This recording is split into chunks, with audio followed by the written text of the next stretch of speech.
All right, let's do this. On Abbas Hussain here from FightHype.com, and I'm here with Dean Whyte, the brother of Dillian Whyte. How you doing? Obviously, we've got to give you that introduction, and then hopefully, like in about 2 months, when you start become bigger in the management game, nobody will give you that introduction. Nobody needs to tag you on to your brother's name. But at this present time, you're new to our viewers, so I've got to tag it on this time around. Man. Don't worry, man. It's all love. Firstly, I just want to talk about what happened outside. Let's just talk about this. Obviously, there's been let's call it a little bit of a feud between Lawrence Okolie and your brother Dillian Whyte.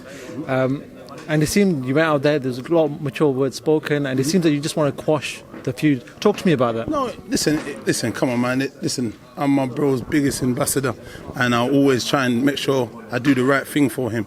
You know what I mean? This situation here, it can go out of hand. It could go left, or it could go right. I prefer it to go right. You know, going left, he's built himself. Dillian's built himself over the years and come a long way from that ignorancy side and certain things that have happened in the past. But what we've got to remember, these guys are fighters. There's nothing wrong. Lawrence Okolie, him saying he believes he can beat Dillian, he's a fighter, that's up to him. But I believe, hell no, that's not going to happen. You know what I mean? You need to get to the same elite level before you call out these guys. You know? And that's what I was saying to him. I said, listen, let's not make no mistakes on Saturday night. My bro and us will be there. And how you respond is how he will react. And that's just a fact. He wears his heart on his sleeves. And he's a man of honor and stuff, you know, and most of these boxers are. So, you know, they don't fear confrontation, they don't fear words and fighting, they're fighting men. So all it was is I said there's nothing wrong with being confident. I just felt you broke the code by putting out a video of 20 seconds of you having a bit of fun. But the reality was I was there. You know what I mean? I watched the sparring. You came in there with great braggadocious offers of you can do 10 or 12 rounds, and you left in 4 and 5 rounds because you was getting hurt as the sparring went along. You had your hand broken because Dill headbutt your hand. You had your eyes swollen. You ribs. You got a good body shot. You was really tired, bro. And I told him that. I said, listen, if you want to talk, come into the William Hill interview, and I'll tell my side of what I saw. I don't need to lie. What I did see was hunger and talent from a young, hungry boy. If I was going into management at that time, I would have tried to snap him because he meant business. He come for business. The guy had the cheek to come with a cameraman. That's how much business he took the fucking piss. Sorry about that. No, he come with a cameraman. So I knew, you know, like he was like, hell, I'm going to have some fun. I got my own, you know what I mean? So it's quite interesting. But listen, nothing wrong with him. He's doing good. He's like 10-0, but he's got a very, very long way to get to the levels of where my bro Dillian is. He's worked his socks off to get where he is. Let's not go back down to Lawrence's level in terms of mindset, where we are. And it can easily be done because you go out, you try and have a tear of him somewhere, you're just bringing yourself down, you're bringing down your reputation, you're messing up opportunities for sponsors and other stuff. So you got to be sensible. So I'll do the media and try and continue talking to him, and hopefully he'll listen to me. He's a lunatic, raving bona fide lunatic. He might not listen to me, but I'll do my best to squash it beforehand instead of we meet him on Saturday and it's just full on Saturday in his face, and then it goes into a big tits up and it's a real punch off. You get me? Or elbow off. Jeez. Right, you don't want to let's talk about yourself quickly then. Obviously you've just spoken about it, then you've gone into management. Yes. Talk to me about some fighters that you've got. Who have you got? Who's on your cards? You know, obviously I work with my bro. We've got like the Richard Riakpors, we've got John Harding Jr. We're looking at a few other fighters.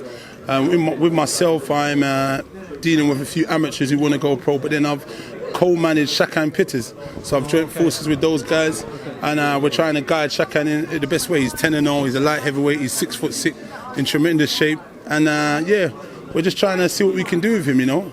Just obviously for people who don't know, he won the Ultimate Boxer. Exactly. So what has that sort of given him? Have you got a lot of offers from other people, like in regards to putting him on certain cards?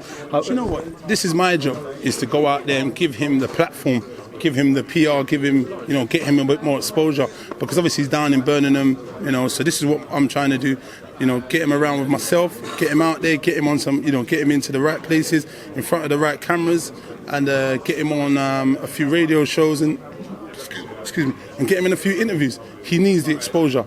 His skills will pay the bills. I'll give him the exposure, get him on the shows.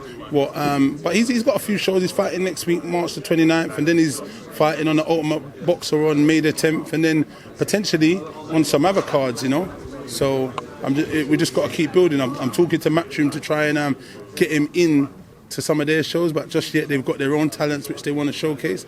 I've got to keep plugging away and try and see if we can get them on some of their cards, you know. What sort of pursued you to go down this management route?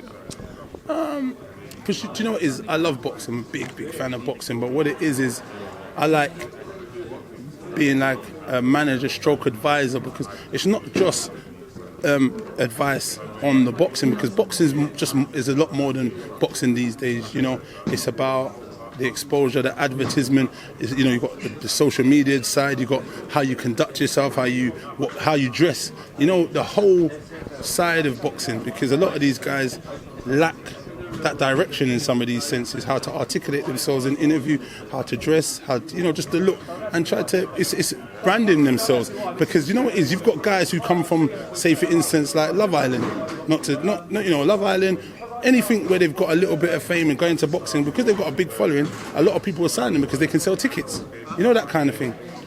So it's all marketing, this game, you know what I mean? So that's what it is. We've got to get that strategy right and get these boys out there. You've got a lot of boxers who've got good following, and they'll put on big shows because they can sell tickets and fans want to come and see them, and they're selling out arenas. So I just got to get the marketing right with my guys, and they will do the rest with their boxing skills.